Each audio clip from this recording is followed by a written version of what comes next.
Okay. As chair of the Hampton Falls School Board, I find it due to the state of emergency declared by the governor as a result of the COVID-19 pandemic and in accordance with the governor's emergency order number 12, pursuant to executive order 2020-04, this public body is authorized to meet electronically. Please note there is no physical location to observe and listen contemporaneously to this meeting, which was authorized pursuant to the governor's emergency order. However, in accordance with the emergency order, I'm confirming that we are A, providing public access to the meeting by telephone with additional access possibilities by video or other electronic means. We are utilizing Zoom for this electronic meeting. All members of the Hampton Falls School Board have the ability to communicate contemporaneously during this meeting through this platform, and the public has access contemporaneously listen and, if necessary, participate in this meeting through dialing the following phone number: 646-876-9923, and the webinar ID is 974-5528-3962, or by clicking on the following website address that is listed on our agenda, which is located on the SAU website. Providing public notice of the necessary information for accessing the meeting. We previously gave notice to the public of the necessary information for accessing the meeting, including how to access the meeting using Zoom or telephonically. Instructions have also been provided on the website of the SAU 21 office at www.sau21.org. C, providing a mechanism for the public to alert the public body during the meeting if problems occur. If anybody has a problem, please call 603-926-8992 extension 103 or email at revans@sau21.org. D, adjourning the meeting if the public is unable to access the meeting. In the event the public is unable to access the meeting will be adjourned and rescheduled. Please note that all votes are taken during this meeting should be done by roll call vote. We'll start the meeting by taking roll call. When members state your presence, please also state whether there's anyone in the room with you during this meeting, which is required under the Right to Know law. Rhonda, can you take the roll call vote? Greg Parrish. Present with family in and out. Jason Farias. Present, family in and out. Jill Swayze. John Bailey. Present with family in and out. And Anthony Lang. Present with family in and out. I have the roll call taken. Thank you, Rhonda. Before we get into the minutes, I've asked Bill if I can sidetrack here a minute. I want to do a little house cleaning. 1 minute here. Anthony, part of the board, we have several subcommittees. A few of those committees are the Operations Committee, Policy Committee, C negotiations, CESPA negotiations, and each member takes on a role in each of these, and we also have some alternates to those committees as well. So tonight I'm going to ask you to take over Greg's committees. And the first one, you would be the alternate to the Policy Committee. I am the primary representative from the board, so in case I can't attend, I'll let you know, bring up to speed, and that would be for you to take care of. And then the second one, you are the primary representative to the New Hampshire School Board Association's delegate. If you have questions on that one, I'm going to send you to Bill because he probably has better answers than I do. But if you could take on those roles for those subcommittees, I'd appreciate it. Essentially, Anthony, on that one, once a year, they have a delegate assembly that vote on things that are part of their legislative platform. That comes up, I believe it's usually scheduled for January. I believe they're doing it remotely this year. But we'll make sure that, that Barrett, who you met, has your name and contact information as Hampton Falls rep. Okay, sounds good. Thanks, Anthony. So the first item are minutes. We need to go ahead and vote on the minutes of September 9th, 2020. Do I have a motion to approve the minutes of September 9th, 2020 school board meeting? I'll make a motion to accept the school board minutes from September 9th, 2020 as written. Can I get a second? Jason, you're muted. I'll second that, sorry. Thank you. Ron, can we take a roll call? Greg Parrish, Yes. Jason Farias, Yes. John Bailey, Yes. and Anthony Lang. I was there for most of it. Do I vote on this one or abstain? You can if you were there. Okay, yeah, yes. You were appointed at that meeting, so. Yeah. I didn't know if anything before that was official or not. Thank you. Next item on the agenda would be our October 8th school board retreat. Can I get a motion to approve the minutes of the October 8th, 2020 school board retreat as presented? I'll make a motion to accept the minutes as presented for the school board retreat on October 8th, 2020. Can I get a second? I'll second it. Yep. Roll call? Anthony Lang, Yes. John Bailey, Yes. Jason Farias, Yes. and Greg Parrish. Yes. I have that vote recorded. Thank you. Good evening, Beth. Your turn. You're muted.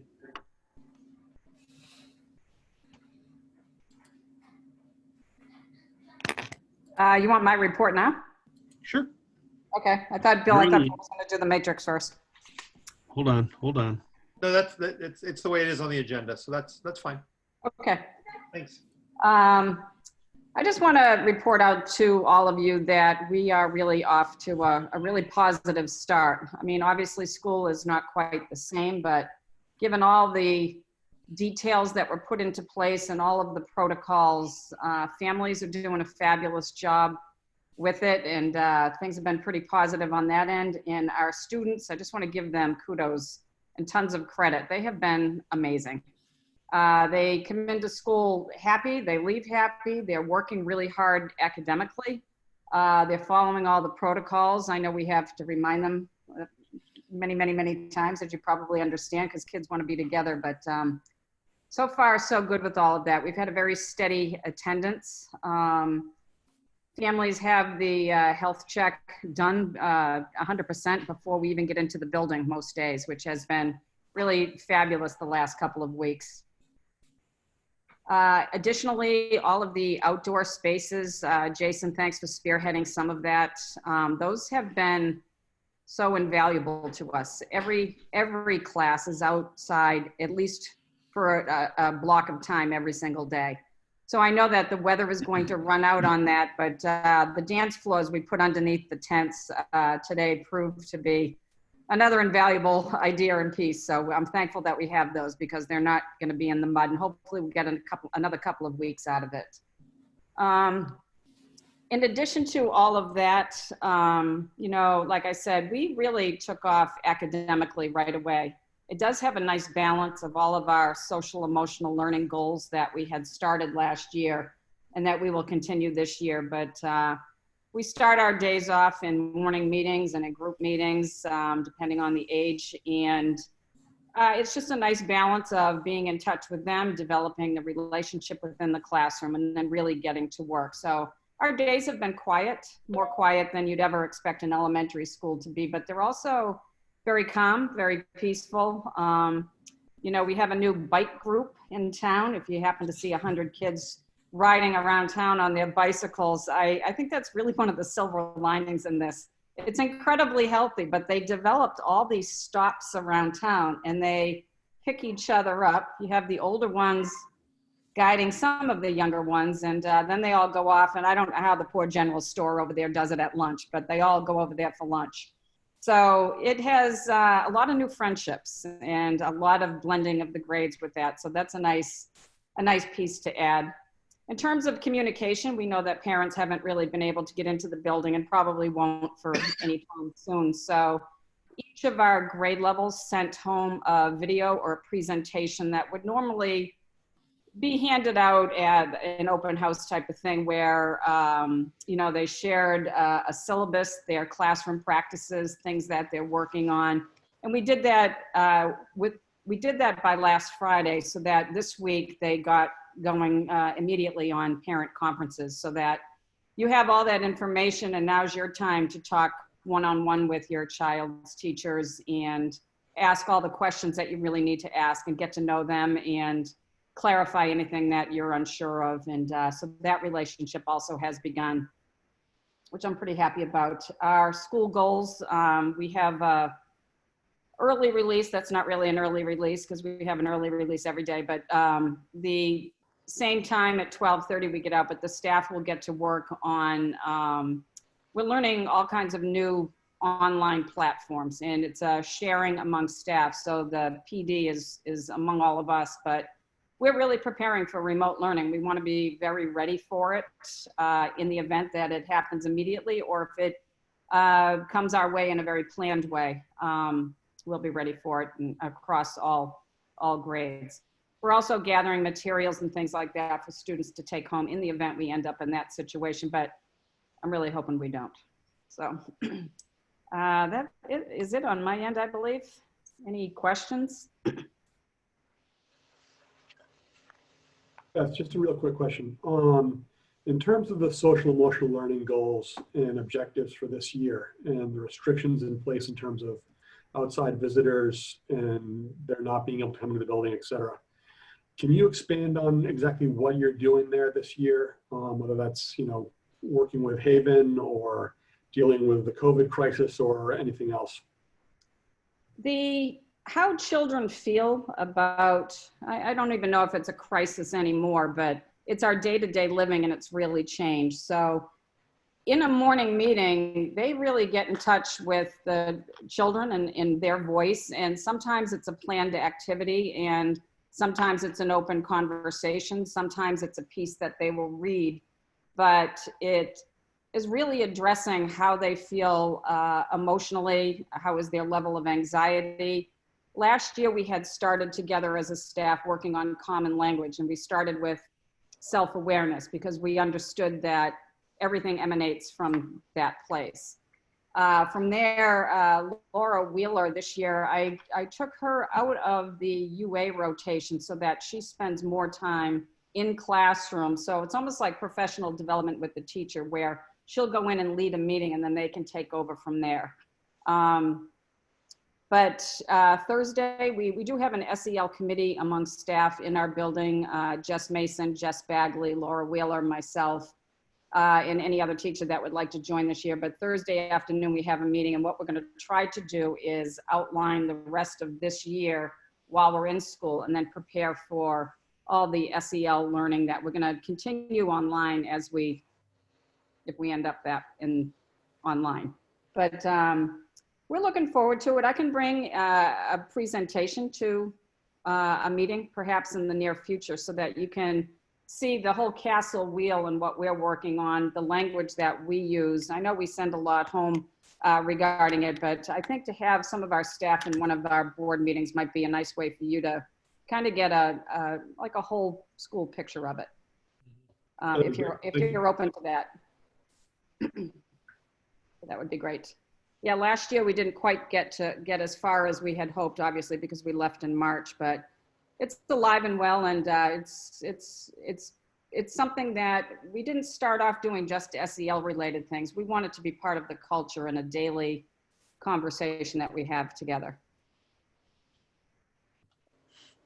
That's great, thank you. You're welcome. Anthony, Jason, any questions? Comments? Hi, Beth. Hi. I can't believe, what is this, week 6? It is. Again, congratulations. I know you have to take it day by day, but I'm still just elated. I just want to ask, how is the Heather Boyd, I guess, how is she doing there? How is she surviving? Heather is amazing. She is a very detailed person. She has been on top of this first by meeting with all of the nurses. I know that Dr. Lupini has also had them meeting with the doctor, and they're in touch with all of the regional types of facilities. But in terms of like, for example, when we get in the morning, I'll be out front. I look like, probably the health check police officer out there, but we get every single child coming in. We make sure we have all the health checks, and then any that have showed up in the red, which we get the report, Heather's on the phone immediately with the parent. she has done an amazing job communicating with parents too, because a lot of this is confusing because there are so many scenarios. Yeah. You know, my great aunt who lives somewhere else was exposed. What do I do? Right. Or my child has been exposed. What do I? So she's been very slow and methodical about explaining that. I think one thing I have really admired about Heather this year is she has really given our staff confidence in what we're doing, our practices, constant reminders without nagging. It's just, we're in this together and this is what we have to do to stay in school. And Good. families have been great. The kids have been great, and so has the staff. Heather is very admired in our building. So thank you for asking that question. Good. Anthony, you have anything? How has been, have there been many cases where students have been sent home, sniffles, anything along those lines that, you know, can be reported on, or has it been pretty much the health check is honest and everyone that comes in has been by and large healthy? The health checks have been incredibly honest. We do have a rash of colds. Today was probably our highest absent list with 11, which, you know, for a variety of reasons. If, for example, last week in one of the first grades, we had 6 of them with colds and things like that. So I had Alan go in and they did the whole spray of that room and kind of gave it an extra boost with all of that. But, you know, kids are going to catch colds. None of it has been COVID. We've had quite a few children tested or family members tested, and it's all come back negative. That's great. Yeah. John, I didn't quite answer finished answering that other question for you. Haven, we haven't decided on Haven yet because we're really hoping to do something more in person. So we're waiting a little bit. It's a virtual presentation right now, but they're definitely in the conversation. And if we can't get to that point where we can do something more interactive, then we'll go the remote route with that, because they've been really valuable the last couple of years. Okay, great, thanks. Beth, I have a couple questions. You mentioned Alan. Because of this, the way we're doing our meeting formats now, we don't get a report from Alan like we used to. I'm curious to see how Alan and his crew are doing. How's the building doing, things like that. Our building is the best I've ever seen it look, both inside and out. I think I've said that a couple of times. The cleaning routine, obviously we really stepped it up. I know Matt worked with facility managers throughout the summer, so all those protocols are in place, but very on top of it. Alan took a week off a week or so ago, and he went up in the woods and got that freezing cold week, but came back. So, you know, he seems relaxed and on top of everything. So Okay. I'm pretty pleased with that too. But that's all the work of Matt and that crew. The next question I have, are we doing anything with competency-based initiative, or are we still just exercising and going through the routines of, I guess, perfecting what we already are doing?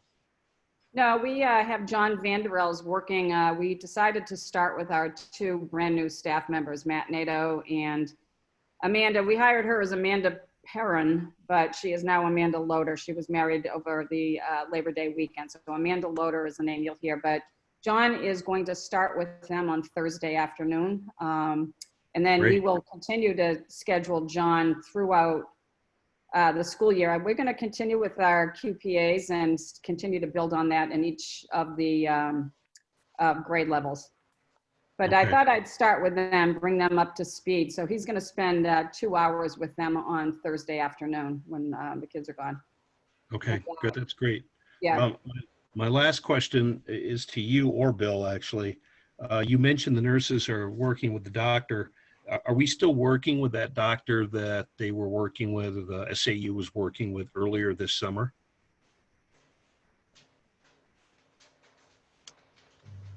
You're muted. Kevin, terribly often, but once in a while. We still have availability of the consulting physician that we worked with this summer. Yes. Okay, that's great. That's all I have. Does anybody have any additional thoughts or comments? Yeah, I actually have one follow-up now that since you brought up Alan and the cleaning. Can you get a little more detailed? Is that taking as long as expected? Is the time needed for cleaning going down at all as it becomes more familiar? I don't think it's going down at all. I mean, that's one area that we will not be relaxed on. They have their routine, and Alan still is taking care of the building in a variety of other ways, things that break or contractors that come in. But we have Fred Bellin coming in earlier than he used to, and then Wayne probably even earlier than he used to. But I think between the three of them, the routine has been a really positive one. I don't know if you want to elaborate on things they're using or anything like that, Matt. Yeah, I mean it's not all that dissimilar from what they've always done, in other than the fact that they are focusing on, they're doing more of the spraying. So as far as the electrostatics spraying for disinfecting, they're really focused on those high touch points, surface areas. But I mean they're professionals. They've been we've always been focused on disinfecting when it comes to schools with flu and colds, and that's always been something that they've worked on. This obviously just renews and the focus. So we obviously have cleaning is an important part of keeping our schools open, and I think they're doing a great job over at Lincoln Ackerman. So been really happy with their work. Excellent. The other just question, and I don't expect a detailed answer on this, so I want to be upfront because it's a little loaded. I know there's a lot of work going into preparedness for the possibility of remote. Are there contingency plans or plans in place for adding the hours back into the school day?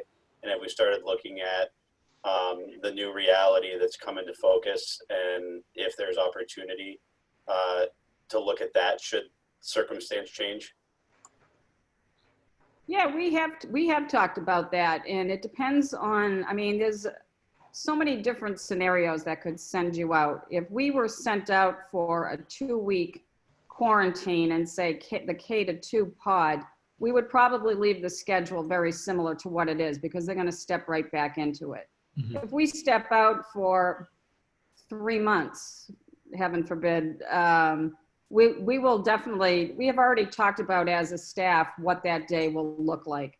I'm not quite there with it yet to present it to you tonight, but I'd be happy to do it in writing but the day would be longer, because now I think what really has tied our hands is, if you go back to that original presentation of the pods, we are using every adult, every space and all of that. So essentially their prep time and lunch is backloaded to the end of the day, where it used to be spread out all over the day with different groups, which kept us there.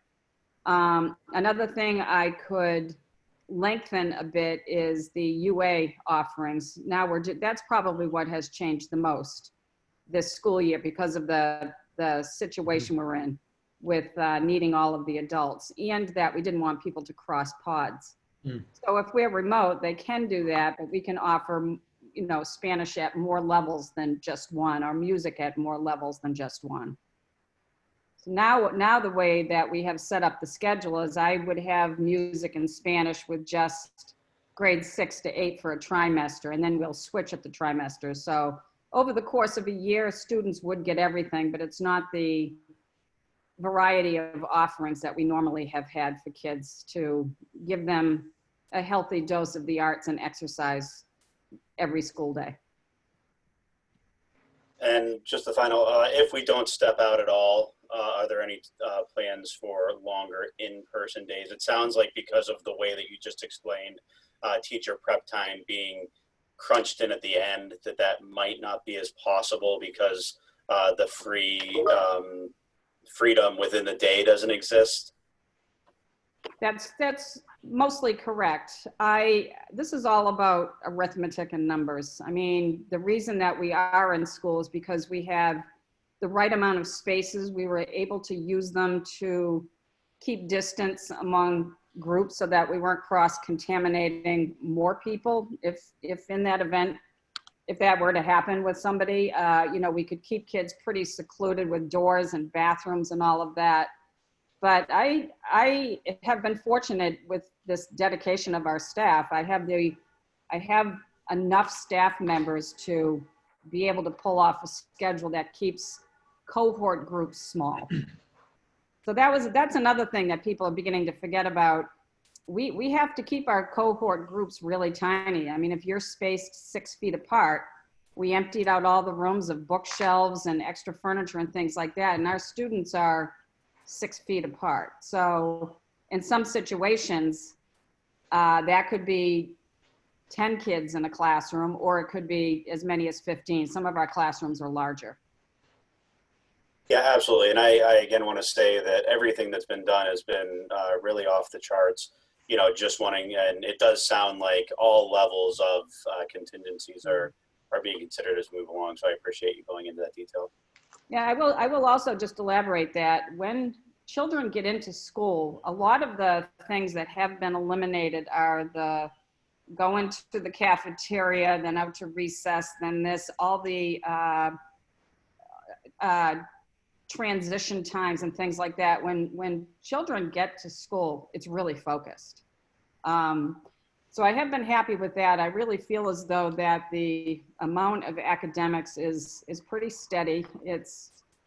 I know we're doing the best we can with what we have, and this is what it is right now, but I've been really pleased with the hard work and the focus on school. Thank you. That's it for me, Greg. Thank you. Anybody else? Thanks, Beth. Appreciate it. Yeah. Next item on the agenda is finance. Matt? Thank you.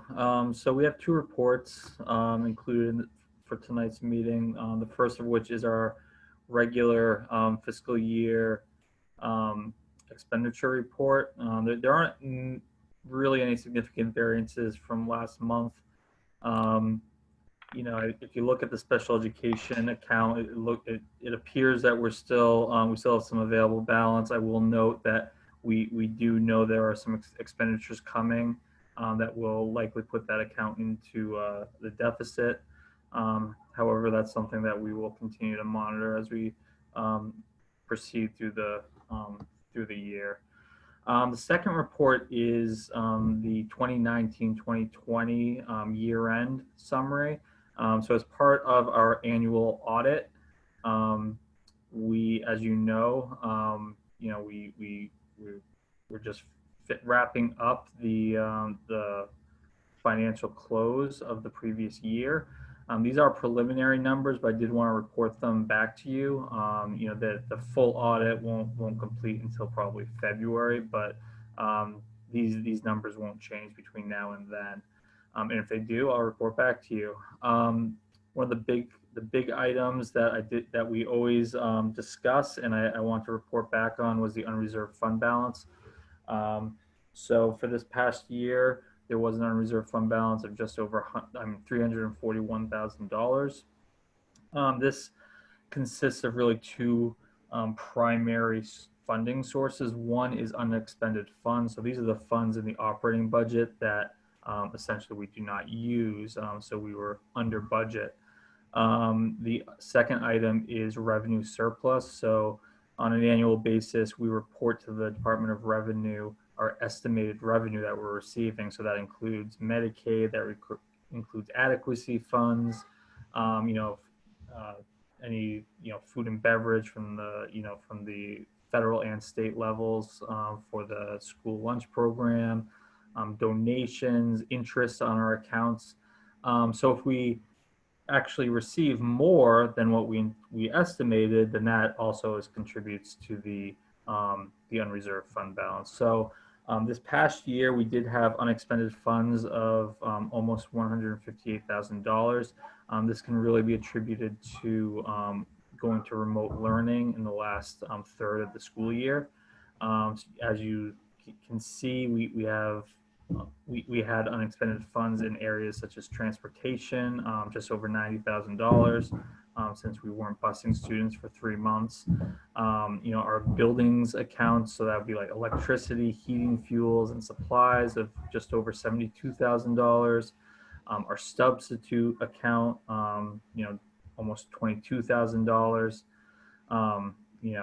Student activities, just over $20,000. So we obviously didn't have sports or extracurricular activities in the spring. So we saw savings there.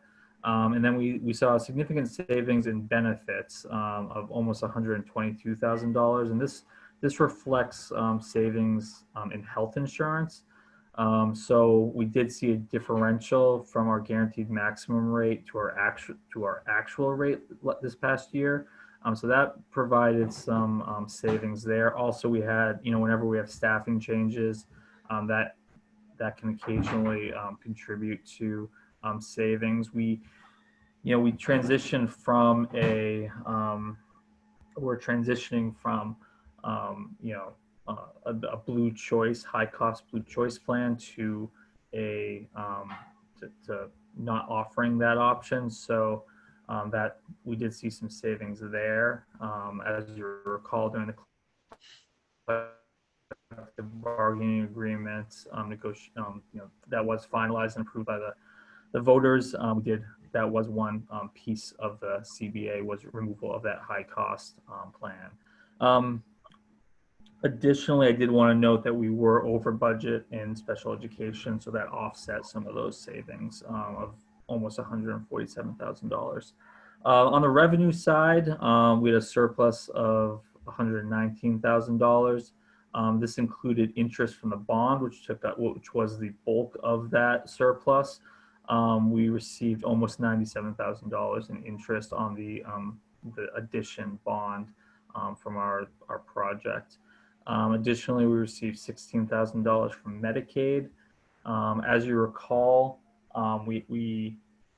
there were some issues with Medicaid reimbursement from the state level as far as whether we would be able to receive Medicaid. They had changed some rules last year. We were able to, Caroline did some great work to work around some of those obstacles that the state placed for us, and we were able to receive some Medicaid funding. Finally, we were anticipating FEMA reimbursement of almost $5,000. I've included this in here, however, it no longer exists. So a few weeks ago, we were notified that FEMA was backtracking on their reimbursement to all school districts in the nation. They are no longer considering schools a site for the emergency. So we will not be receiving the $4,900 that we were preliminarily approved via FEMA for. Finally, in a typical year, there's some other smaller funding sources that includes carryover encumbrances. So if we have a contract at the end of the fiscal year that we haven't actually completed the service or made the purchase prior to June 30th, but it occurred after June 30th, then that's a carryover encumbrance. And if we don't actually spend it, then that differential goes into the unreserved fund balance. Another small funding source is any warrant articles that aren't fully expended.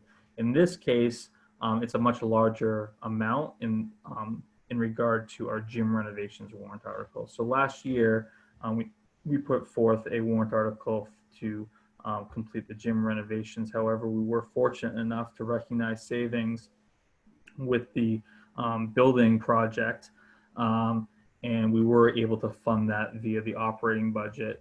So we are returning the full $50,000. So all those three primary sources contribute to the unreserved fund balance that is being returned to the town to offset assessment for for residents this coming year of $341,000. I will also note that that $341,000 is after we funded our expendable trusts that were approved at the March 2020 ballot. That included, so that was 3 expendable trusts. That included the special education expendable trust in the amount of $25,000, the health insurance expendable trust for $25,000, and the building maintenance trust for $50,000.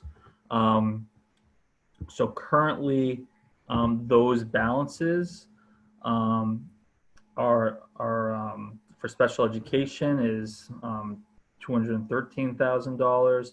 Building maintenance is $179,000, and healthcare is just almost $52,000.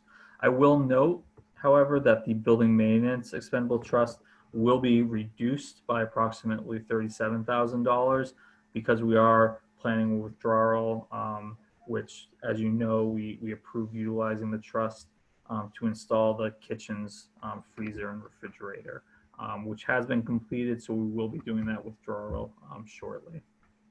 I'll also note that we do have targets on these expendable trusts. So this is the amount that we're looking to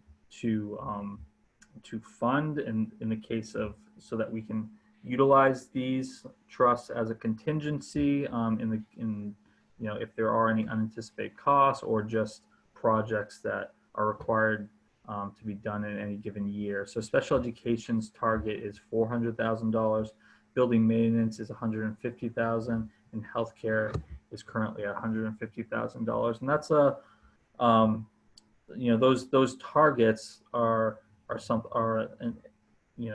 a figure that we always look at on an annual basis with the board during the budget process to review and determine whether it is the appropriate target, because things do change. For example, special education, we've seen cost escalation, and when we look at some big ticket items such as out of district placements for tuition, those costs have rise. So it's always prudent to take a look at those targets, and I'd recommend that we do so during this budget process as well. So additionally, in addition to the expendable trust, we also have warrant articles that are raised and appropriated. So so in March of 2019, so we're looking really 2 years back, there were 2 warrant articles that were approved for this past year. That included the C collective bargaining agreement for $109,000 and the aforementioned gym renovations project for warrant article for $50,000 that is being returned to the town. There was $11,169,000 of approved 2019-20 general fund encumbrances that were carried forward to 2020-2021. And our school nutrition program did have a deficit due to the remote environment that we experienced this past year. They effectively lost 3 months of revenue and incurred much of their expenses up to that point. So they did have a deficit of $76,390, which was transferred from the general fund. Finally, as part of our annual audit, the audit firm does provide any control recommendations that if they find any issues with any any of our measures or controls. They did find 2 areas of or two issues that they were made recommendations on. One was that our policies are outdated and need to be reviewed as well as updated. And as you know, we did convene an SAU-wide policy committee in 2019, and this group is working to review and recommend our policies SAU-wide and specifically to Hampton Falls. That work is well underway. They've really made great progress, but we do still have more policies to update. And the other recommendation or issue was that there was a check that was deposited in excess of 1 week after receipt. And we always want to make certain that we deposit checks within that 1 week period. So we are working to ensure that those deposits are done in a timely fashion and within 1 week. I'd be happy to answer any other questions in regard to the year-end summary.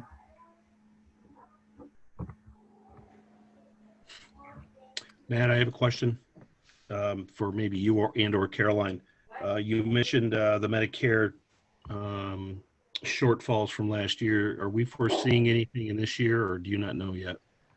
So, so it's the Medicaid reimbursement from this past year, and I'll let Caroline to speak to any issues, but I'm under the impression that we've resolved that concern. We are using a billing software. Previously, we used a third-party vendor. Now we're doing the billing ourselves, and that is, we are recognizing a savings there because we're cutting out that commission. So Caroline did some great work in, finding that software, implementing it, training all of our staff, and we are currently tracking all reimbursable Medicaid items. So as far as I know, we are moving forward unless Caroline has anything to add. Okay. Well, that's right. And we should be able to recoup more reimbursement this year, as you're correct in that we have a workaround. Basically, the change in the rule removed the capability for schools to sign off and order services for reimbursement on our own.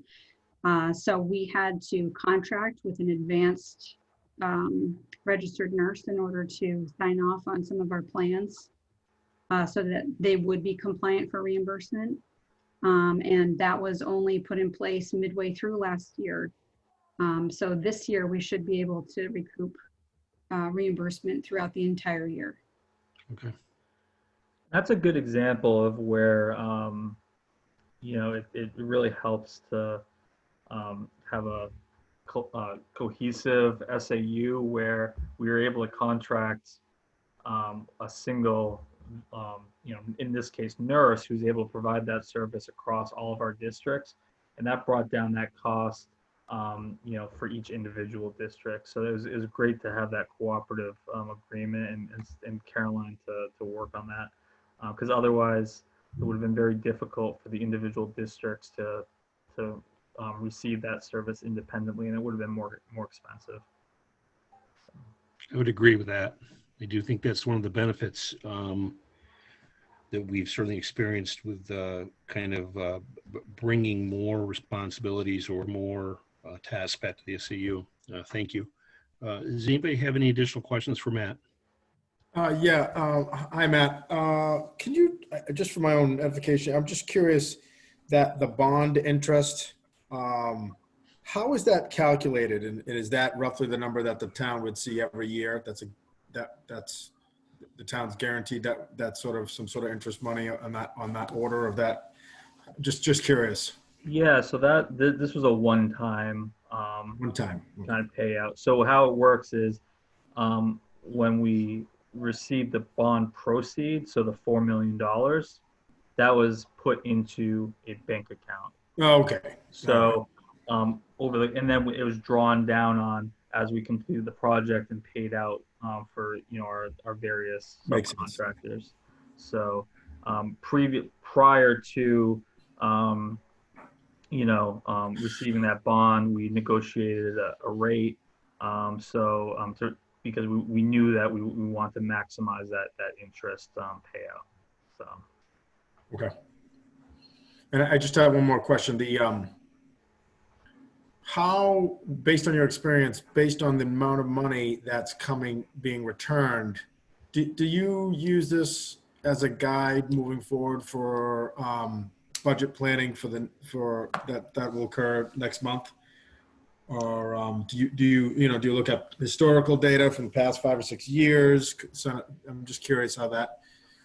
Well, I certainly hope that I don't have to account for 3 months out of school next year, but but I joke, but yeah, I mean we certainly look at historical data when we go through the budget process. We take a look at the prior year budgets, expenditure history. We look at 3-year averages, and then and take that into account.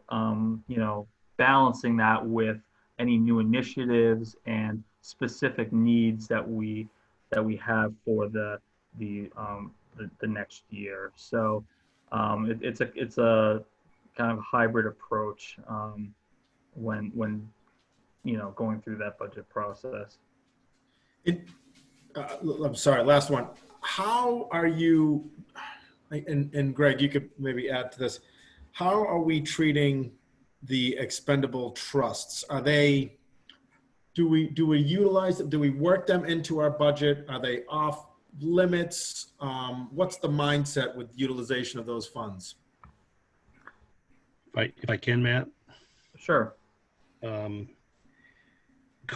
guess, Jason, I like to refer to them as savings accounts. Okay. And if an emergency comes up, they're there to help us with that emergency. If we choose to use it. If we can fund the emergency through the current fiscal year's budget, we will, but the expendable trusts are there to help us offset any emergency expenses. Understood. Okay, thank you. And I mean, one trust that we can utilize in the budget process is the healthcare expendable trust. So as you know, we receive a guaranteed maximum rate for our health insurance premiums in October. So we actually just received it for this year. So we're it's a 3.4% increase in all our health insurance premiums.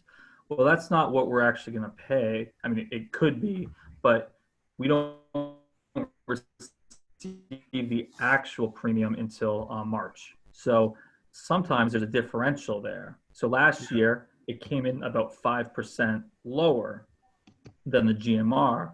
Now we budgeted for the GMR because many years it comes in at the GMR. And that's something we don't want to risk not having the funds for. However, having that health insurance expendable trust, we can hedge a bit, so we can under budget that account, knowing that we have the trust in the event that that differential does not come lower. So for example, we've done that at Northampton. We've in previous years, we've under budgeted by, $85,000. And we actually didn't need to utilize the trust because we were able to recognize savings. Same thing with Winnacunnet, either last year or the year prior. We under budgeted by, I don't know, like $70,000. So now we don't have a large balance in the healthcare expendable trust, but it is a tool, and as we continue to create a larger balance, then we can certainly look at potentially under budgeting that health account. So. Good.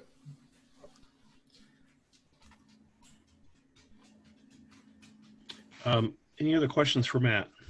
Yeah, I think it probably, I'm going to reinforce my knowledge on that topic and then ask a question on it. So it sounds like the 147 overage in special ed could have been something that an expendable trust would have been used for, but there was enough within the budget to absorb that with all the negatives that we had, correct? Exactly. Okay. So the 147, was that an anomaly also related towards remote and an increase in cost there? It sounds like the special education costs are rising. You recommended us reevaluating the expendable trust amount and looking at maybe increasing them.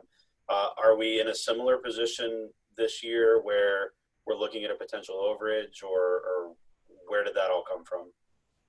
Yeah, so I mean, special education costs aren't necessarily rising. I mean, it's really specific to individual students' needs.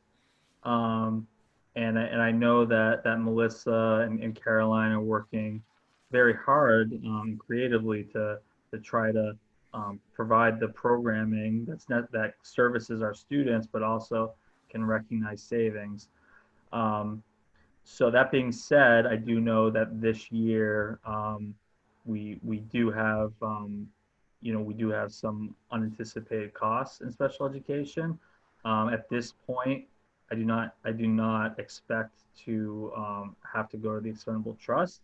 It was more just it looks like we're going over, just to give you a heads up, and it's something that I want you to be aware of, that we are monitoring, and if anything changes, we may ask the board to go to the trust if necessary. So typically with the target, we look at what and kind of a highest cost out of district placement would be. So, actually, we have right now the target's $400,000, but I'll tell you right now that there are out of district placements that are more than that. We have 2 at Winnicott that are almost $500,000 currently that we're paying. So it's it's just something that we always want to take a look at and evaluate what's prudent, because that is our contingency. So we're at the mercy of changing student needs. We're at the mercy of potentially having families move into district who require service, which sometimes we're not able to budget for because we're budgeting a year in advance. So many things can change in a year, and that's really the purpose of that special education trust, because it can be that you can see a variance when you're budgeting so far in advance, for those items. Yeah, absolutely. Has there historically been an overage in the special education line item, or is this something that's relatively new?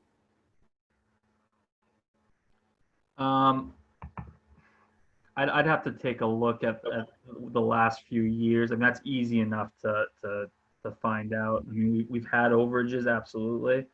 But I mean, I could take it. What time horizon are you looking at?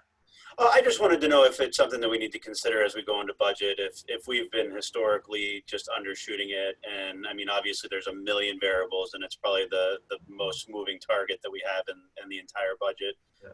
But I just wanted to know if it was something that was worth. Yeah, and that's a fair point. However, typically when we do budget, our philosophy is we budget for known costs. So we base it on the students that we know are in our district, that we know and what services they need.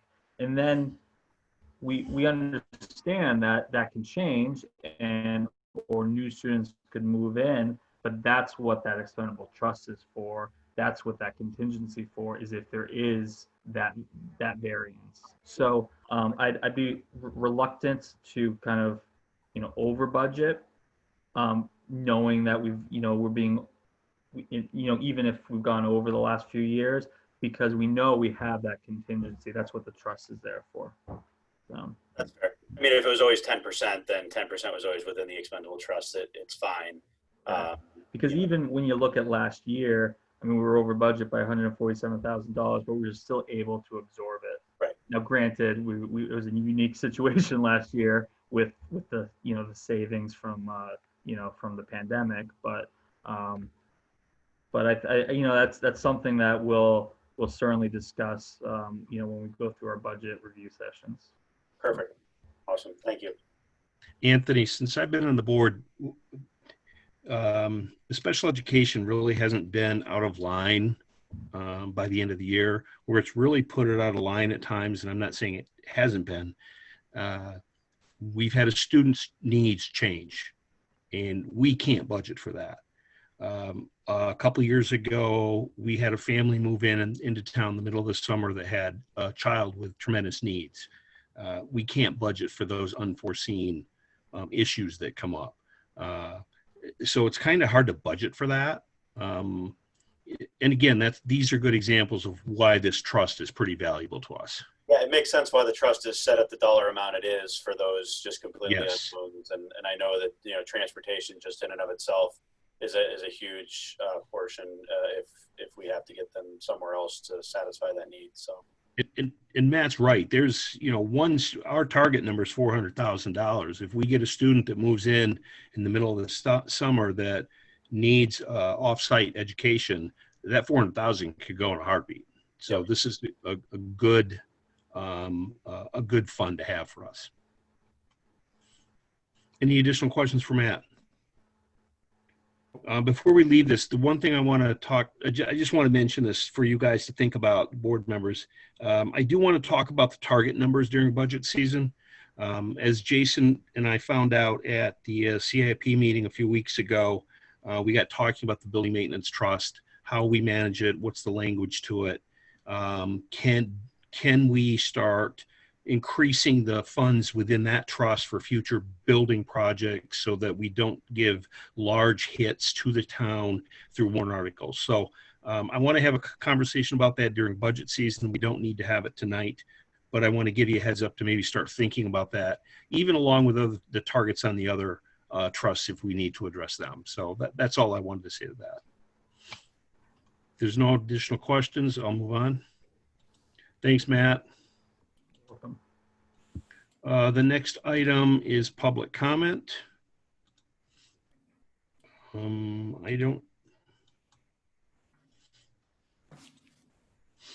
There anybody in the public that would like to ask the board a question and have a comment about tonight's agenda? Greg, we have 3 attendees and I don't see anybody raising their hand for anything. So. Okay. Seeing no one raise their hands, I will close public comment.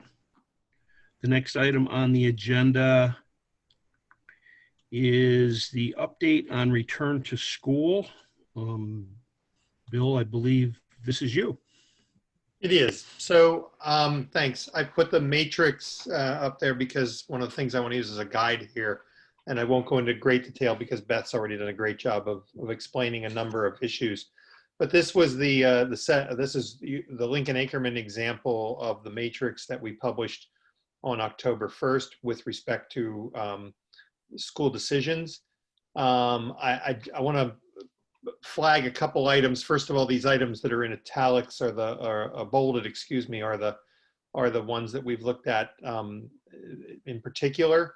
Not that we haven't looked at all of these, but those in particular. I do want to mention that in this in the community spread level, we've checked them within the last day or so, and we are seeing increases in the towns across our SAU, not in Hampton Falls, but in 3 of the towns in particular, chiefly in Hampton. We have seen a pretty significant percentage-wise increase in the number of cases in the community, active cases in the community, which is something that we're seeing in New Hampshire in general as well. So it is something for us to continue to monitor. Here, what we tried to represent is this particular school, and we noted that there are very few cases, if any. I think it's 0 right now in Hampton Falls, that obviously none of those are affiliated with the school. That here's a big one in terms of staff absenteeism and leaves, which is a big issue for us in a couple of our other schools. But you know that we, and this is true of a number of these indicators from here on, we were able to achieve, as Beth said earlier, the right balance. And that balance is always precarious in terms of the number of staff, the number of students who wanted to be here for in-person versus those that chose the remote option that we made available. And those things balanced out, which is the largest part of what allowed us to even consider opening in person. And the yellows that you see are largely to represent the precarious nature, the right on sort of the edge nature of that. We have a couple things that we're monitoring right now that we're going to talk about actually at principals meeting tomorrow. One of those is what happens at the end of the trimester. Do we have families who are in person right now who may choose, because they see the numbers that are happening in New Hampshire and other places, and say, I think maybe for the second trimester, we'll go remote. Or are we going to see people who are in the remote who want to come back and cause this balance that we currently have at your school and others to tip in the wrong direction? That's a concern for us. The other concern that we have that we're hearing from a number of our colleagues in other school systems has to do with the holidays. So you know that the governor and DHHS currently has an order in place that says if you leave New England, you quarantine for 2 weeks when you return. We're going to be surveying staff. We're going to be surveying our parents to see what numbers of people plan to be out of New England or travel during the period of time of Thanksgiving and Christmas, because that could have an impact on our ability to be in person.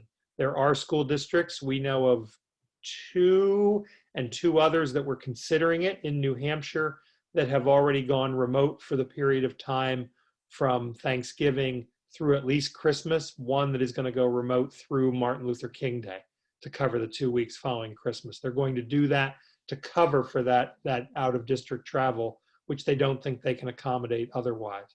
So we're going to try to get some data on those things soon, so that if we're going to make some changes for some period of time, or if we have a problem with the remote as of the end of the trimester, that we can let people know sooner rather than later. So we said we would do this regularly. We're planning to do it regularly. What you're going to see on those that get published soon is in many communities, you're going to see them falling into this yellow. I will tell you, quite frankly, the high school right now, given that it covers all of our communities, it's been showing up as red in terms of staff absenteeism. If we were to publish it today, it would show up in red in terms of community spread because of the number of cases in our towns. So this is what we want to report to people. This is the kind of transparency that we want to provide in terms of how we're looking at these different elements and being able to be in person or stay in person. So if you have any questions, I'm happy to try to answer them. And otherwise, as I said, we'll be looking at those elements starting tomorrow with principals. Any questions for Bill? So, Bill, my only question would be, are you planning to do a session with parents again soon to go over exactly what you just told us in terms of the second trimester and holidays? So what? So we're gonna do a survey on that first, and then I think, John, depending on how that comes out, yes, we will do something in terms of what we're looking at around the end of the trimester and around the holidays. So yes, we're gonna do a quick staff survey. The parent survey we don't have quite ready yet. I want to have a letter to go with that tries to explain some of this. And that we want to get out soon, certainly by the beginning of next week. And then once we see what kind of data we're looking at, yeah, we will try to do something.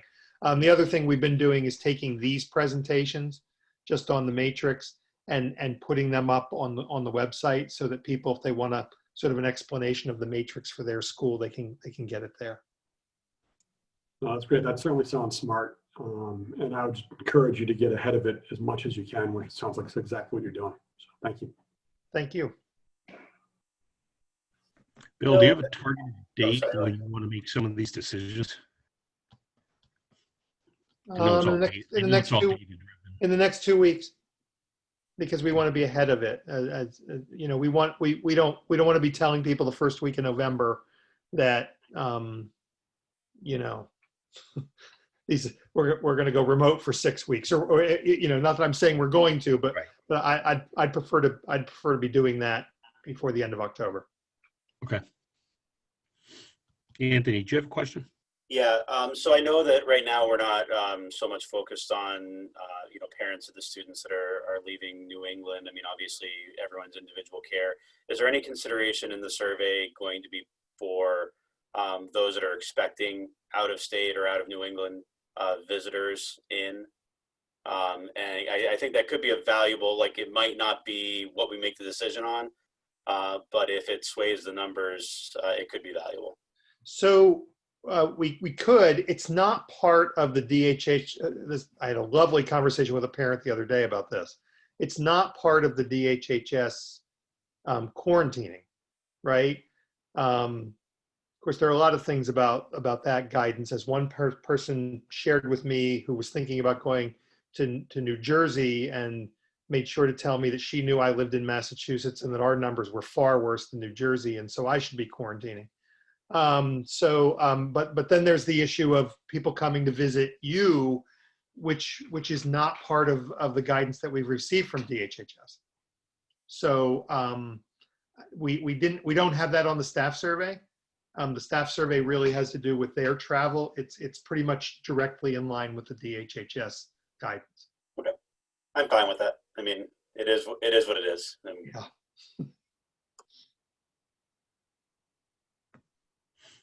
Jay, anything? You're all set. Sorry, Bill, one question. When I'm looking at the matrix there, if something, you mentioned something goes into the red, I'm just curious. So what happens at that point for a school? Do you? Well, it's a good question. Right now, we don't have anyone in person where we have something going into the red, right? Okay. We have schools that are already out that are in the red and adding a second red. I mean, we'd have to take a look at whether we were going to go remote. Yeah, gotcha. Thank you. And to Beth's point earlier, for how long?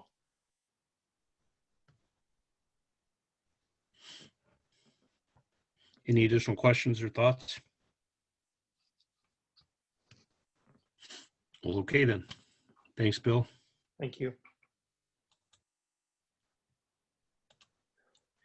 The next item on the agenda is the November school board meeting. Right. So I can handle this. Okay. So we've been working for some time now. We've been asked by different boards from time to time, where we're going to be able to do in-person meetings. And the holdup on in-person meetings has always been accommodating the public, right? If we get X number of public there, do we have a room? Do we have a space? Do we have the protocols in place that we can accommodate them? And as I told Greg was in a meeting with some of the chairs with me a couple of weeks ago, and we were talking about that was very difficult to do in 5 different places. And I think it was actually Greg or Mike Rabideau said, well, then why don't you do it all in one place? We checked with Bob Casassa. We can actually do that. And so what we're proposing is that we hold our regular board meeting schedule in November, but that we hold all the meetings at the high school auditorium. That will allow us to create social distancing for board members and those of us who are there. It will allow us to accommodate the public. It will allow us to have streaming in for people who wish to make a public comment and not attend the meeting. And it will allow people to live stream the meeting. We have all of those pieces set up.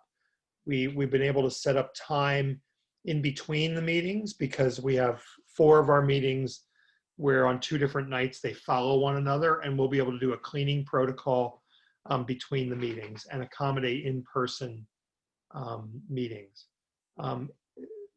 3 of our boards so far have agreed to do that. We think Winnicott probably will, given that it's in their place. So you would really be the other board. What we need by your policy is a waiver of your school board meeting policy. And quite frankly, we'd need all of you, given the way that the waiving policy works. We'd really need a vote of this board to suspend that policy, the policy on meetings, so that we could do that. Quite frankly, the meeting policy is out of date. It's going to the policy committee in November, Greg, so get ready for that one. It's out of date anyhow, but we just need a suspension of your regular meeting policy. I think it's BEA, is that right, Rhonda? Suspension of that policy, which would allow us to meet in person in November. And Rhonda, I need to check with you on one thing. Did we talk about actually adding time in between this board meeting? So right, we would need to meet at 7 instead of 6:30 because we need a little bit more time in terms of the cleaning protocol with respect to you and Seabrook. So that would allow us to meet at 7 o'clock in November for an in-person meeting at Winnicott High School. Bill, did I hear you say a minute ago, you need all board members to vote on this? Not just Yeah, a well, quorum? no, the four, but we'd need a unanimous vote of the four present because the policy, let me find this. The policy on suspension of policies actually talks about a timeline and whatever. We think just to make sure we keep it clean, by Bob's advice, we've said to each of our boards, we really need a unanimous vote of the board members present. Okay. Bill, I'm sorry. I missed what you were saying. Why are we're meeting at Winnicott at the auditorium for, what is this? It's a joint board meeting? Nope, each of your individual boards will meet, but meet at Winnicott High School. It allows us to have one space that we can prepare and clean, and we know we can accommodate if 50 people show up and all of those kinds of things. All right. Gotcha. So, Does anybody And have after November, we'll evaluate. Does Bill, anybody have any questions for Bill? sorry, go ahead, Greg. No. Go ahead with your question, John.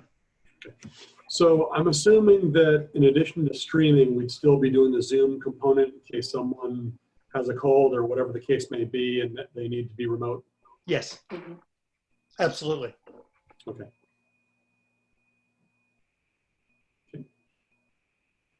Jay or Anthony, anything else? Nope. So, Bill, do we vote on I think we're on to the put, suspension Yeah. of BEA? Yes, that's correct. You're voting to suspend policy BEA, regular board meetings for November. Is that right, Rhonda? Is that the way we've done it? yes, I have it in here as motion to suspend Hampton Falls School Board Policy BEA for the month of November in order to hold an in-person meeting at the Winnicott Auditorium. Thank you, Rhonda. Can I get a motion? I'll make a motion to suspend Hampton Falls School Board EA for the month of November to conduct the meeting in person at Winnicott High School. Can I get a second? I'll second. Rhonda, can we take a roll call vote? Anthony Lang, Yes. John Bailey, Yes.